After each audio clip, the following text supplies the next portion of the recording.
Yan, galap shoutout sa inyong lahat mga kapatid. Yan, sa ngayon po, nandito kami sa kusina at magpiprepare ng pagkain nila. Ayan. Ito po ang piprepare namin. Tingnan nyo. Ayan, ito po ang na-prepare na. Yung isang balot ng giniling na manok, kamatis, sibuyas, bawang, at yung panglagay ng pabango-bango nila. Yan. Yung rice na Egyptian rice. Yan po. Saka ito yung cabbage. Ganito ang pagkagawa. Kasi may gagawin pa po kami dyan mamaya. I-prepare namin. Bali, gaganito pa. Papakuluan ang repolyo.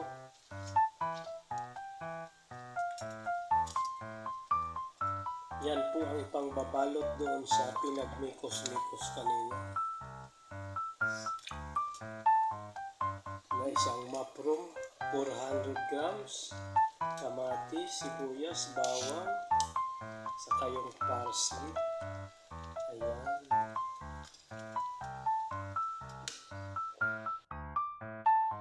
Ayan, ganyan po. Pag okay na po siya, Hindi mapunit. aahunin na pag na okay na sa kulo-kulo. Ayan, ganun lang po. Kasi pangbabalot yan para hindi mapunit.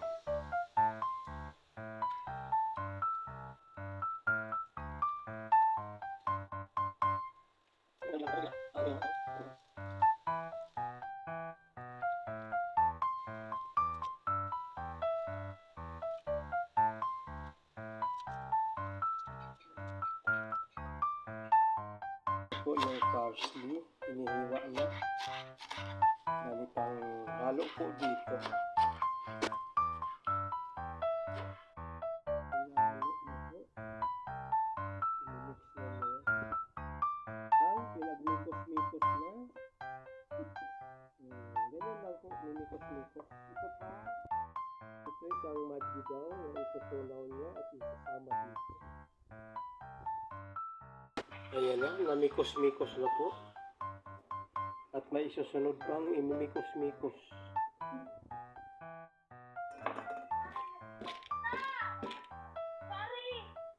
Ayan na, hinalo na ang bigas. At imimikos-mikos ulit. Ayan.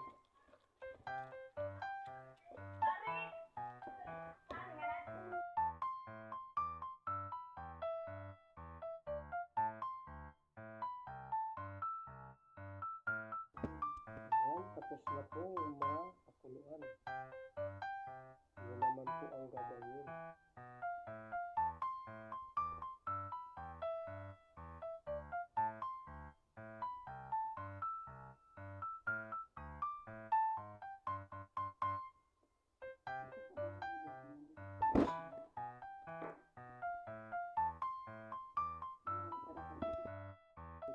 Papalaman na. Ganun po.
Ayan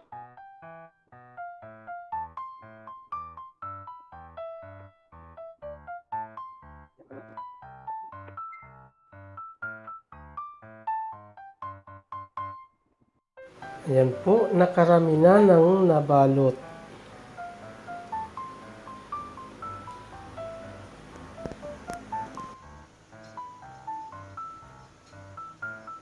So, ayan, konti na lang po. Marami nang nabalot. Konti na lang itong babalotin.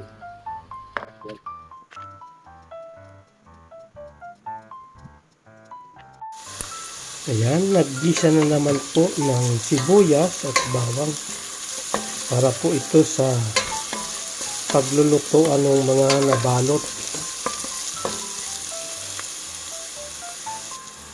Ayan, at lalagyan ng konting tomato paste.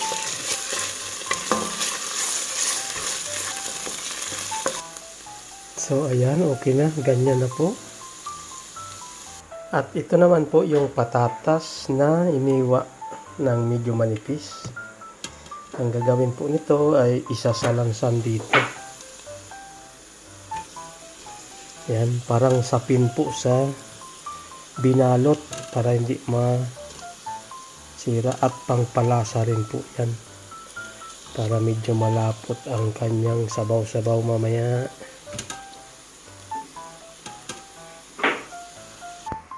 So, ayan na po siya. At ilalagay naman ang binalot. So, ayan. Umpisa na po maglagay sa kaldero.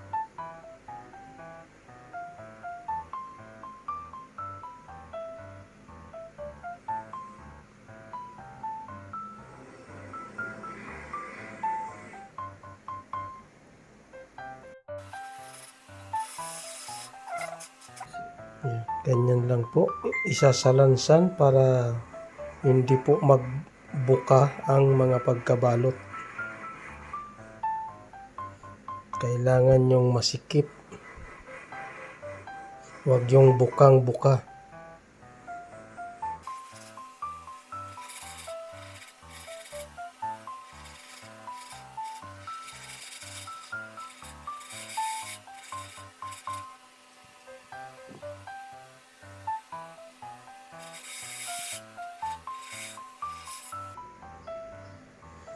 Ayan po, pangalawang layer na at nailagay na lahat doon sa ilalim.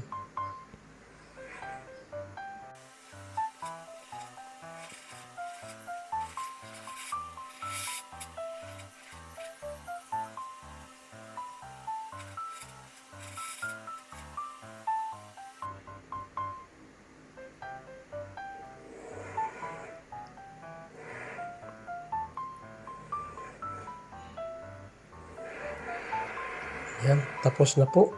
Nakadalawang layer.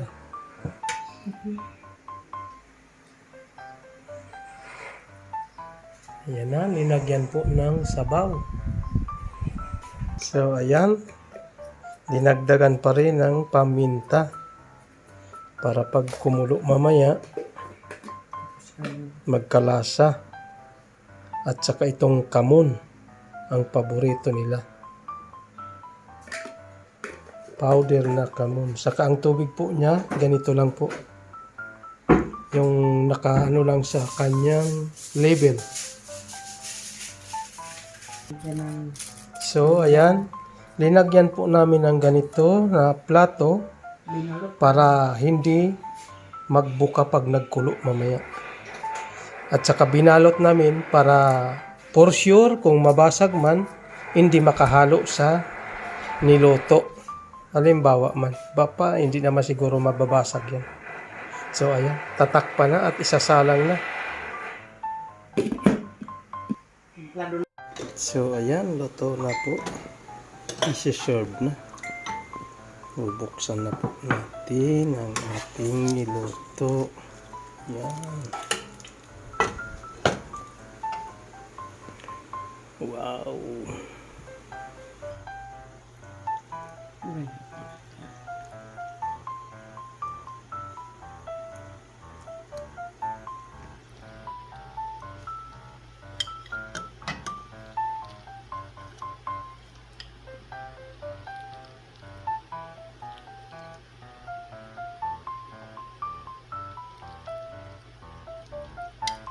Yan, para po siyang sinaing.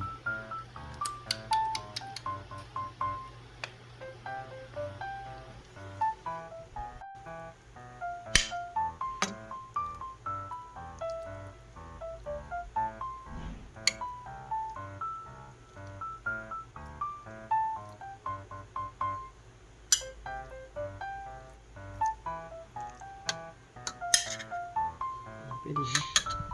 Yan, sasyad na to. Nubsa man to.